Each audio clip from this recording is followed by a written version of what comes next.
So the episode opens with Lonnie going to see Kristen, telling her I had no idea Eli did this. He did it behind my back. How dare him? I'm so mad at him. I'm so upset with him. Then you gonna tell Kristen that it's all Eli's fault. Like you ain't got none of the blame to carry on with Eli.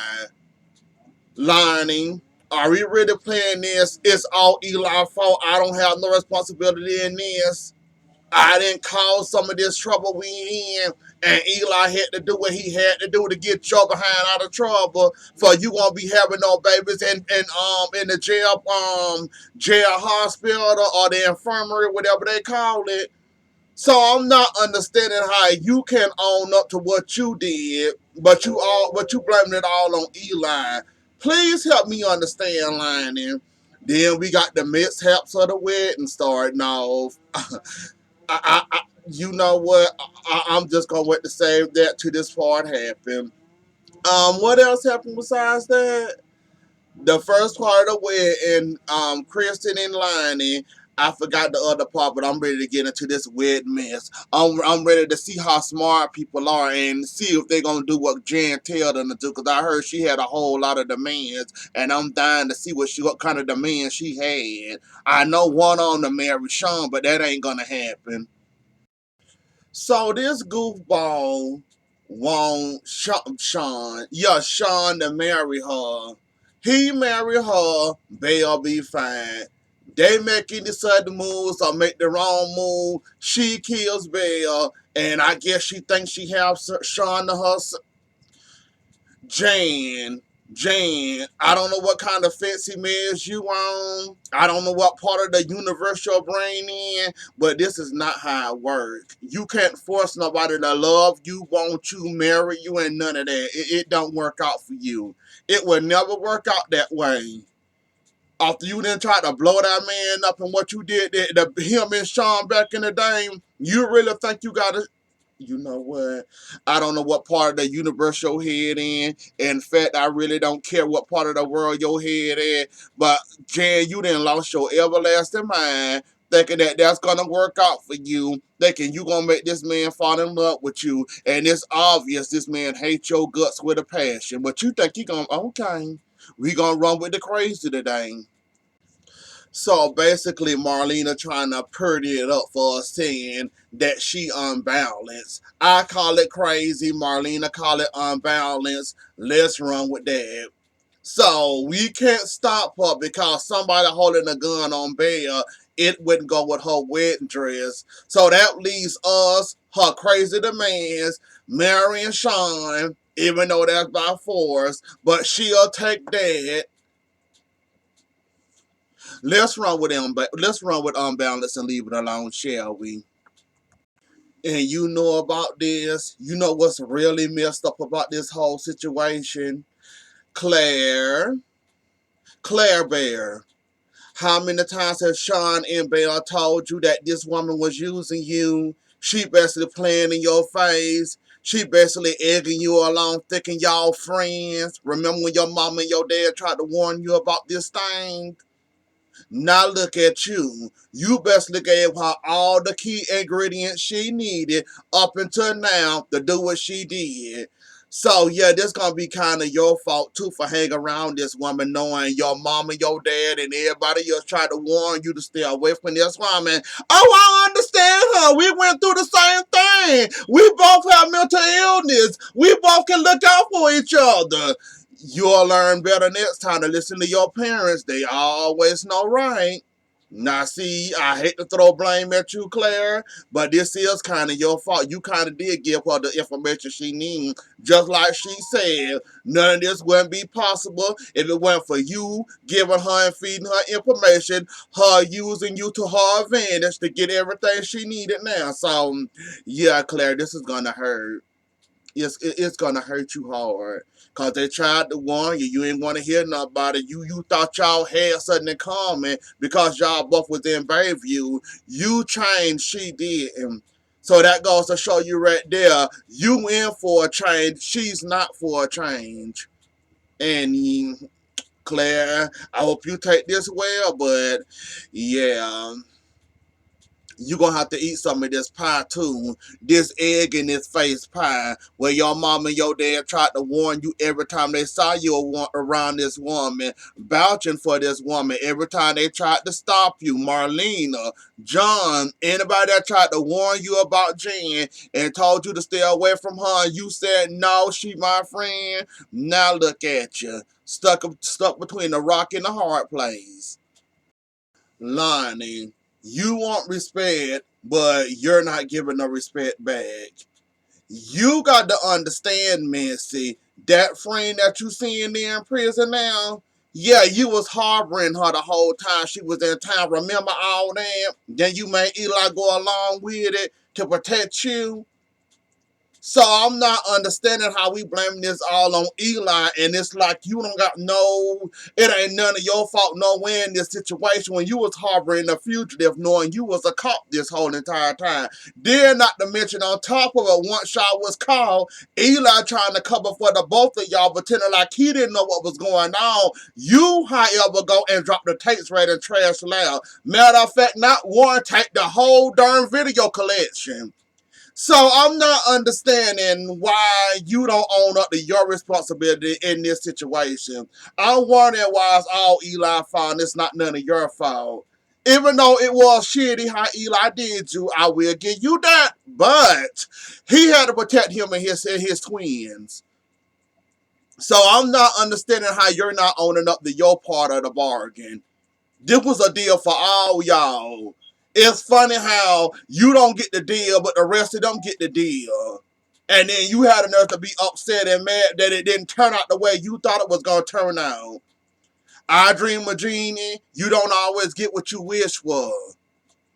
Trust me, Sean, you gonna marry crazy for an hour or two, but trust and believe it won't be legal. John inherited experience with this with Hattie, so if he know how to fool somebody into thinking y'all married, just go along with the gag, Sean. It's just a gag. It's a gift for her. Y'all not gonna be legally married, but y'all gonna be married in her eyes, not your eyes. So go ahead along with it. John know the tricks of fooling people. He had to do it once ago, a long time ago in his days. So he know what he's talking about. So go ahead, Sean. I know you don't like it, but go ahead and pretend like you marrying the woman. But trust and believe it won't be legal. Because yeah, you don't do stuff like that at people weddings or that in general at no wedding. Oh, so you do understand that, Lonnie, that he did this all for you and okay. I was a little confused there on why you really upset and mad. Like I said, you have every right to be mad that he didn't come to you or whatever. You know that he ain't come to you. He ain't run it by you first or whatever. That's cool. I was just concerned, was you really know why he really did? Okay, you know, you understand, you appreciate it, but you just, okay. I understand you now, Lonnie, because I was about to snap on you saying, how do you not understand what this man did for you? Okay, you get it. I can lay off your back a little bit. But I'm still going to keep my foot on your neck for now because I don't think you clearly get it right. Hold on. Did you just mention Lonnie? I know you didn't just bring up, okay then, well, if I forgive him, how can I ever trust him again, Lonnie? Now you just coming up with excuses. Cause I know we not dealing with no trust issues when it comes to you and Eli. He should have trust issues over you than you have over him. But that's just my opinion. I'm gonna leave it at that. But don't start making the excuses out your behind now, cause you got excuses. Don't go there with no, how could I ever trust him? It was a little white lie. It wasn't a big lie. I understand you don't like being lied to. Okay, fine. We can get there. We can subscribe to that. But however, we not fit to start just tearing apart or ripping at every piece of paper we can trying to find an excuse in our line. Now you doing too much.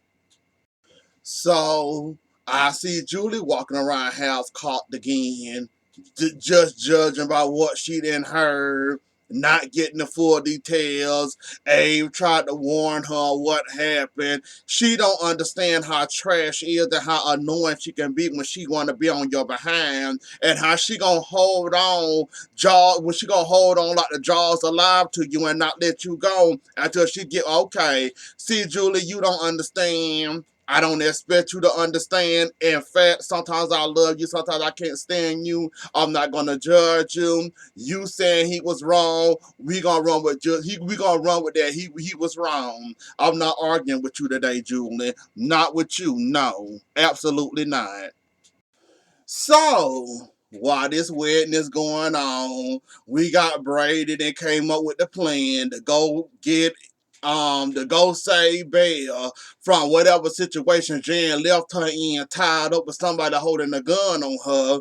We got the room being quiet. We got everybody pretending like it's a normal wedding, even though it's not a normal wedding. Everybody agree to go along with it. Even Claire got to play along with it, even though she's hurt and broken inside.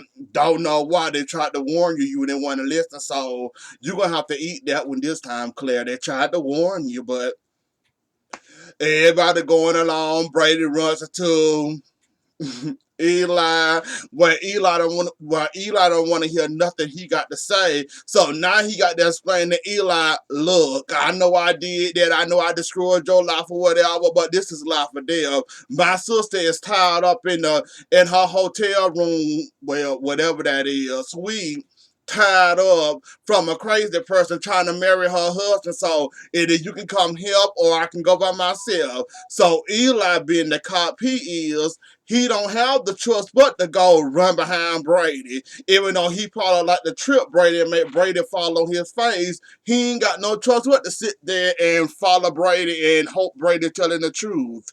It sucks, doesn't it, Eli? Lonnie, you don't know if you can do it. You don't know if your heart can take forgiving him now all of a sudden. Girl, Lonnie, I don't have that. It's like you coming up with anything and everything. First you said you don't know if you can trust him. Now you don't know if your heart can take it. Now you don't know if you going to pass up or you can stand up. That's next. Or better yet, can you walk? Does he not make you nick in the weeds no more? What's going on, Lonnie? Why all of a sudden you got all these feelings of why I shouldn't forgive him, even though you say you love this man and you want a future with him, but you don't know if your little heart can take it? Lonnie, find another excuse, why don't you? Those two not holding water. Find me a valuable, reasonable excuse, and I might let you slide. Okay, smart people in the room, you almost got away with it. Almost. Okay, is Brady was the one that goes where is Brady the one that was gonna go save Bell? Why didn't he hand the reins over to John? You know, maybe to Charlie to try to play it off where she wants to suspect that Brady missing. Now that she know that Brady missing, yeah, we got a problem now. And now, oh my God, at the end, I don't like it. I don't know what's going on, but we'll find out soon enough. It might not be nothing and it might be something. We'll just have to wait and see. I think two tomorrow. Because they ain't coming on Thursday, but they coming on Friday. So hopefully we'll find out. This look like a Jan Spears week. A partial week of Jan Spears. I'm here for it and I'm down for it. But anyways, though, y'all, that was the episode. Don't forget to like, share, comment, and subscribe. I'll see y'all later. Enjoy the rest of y'all night. Bye.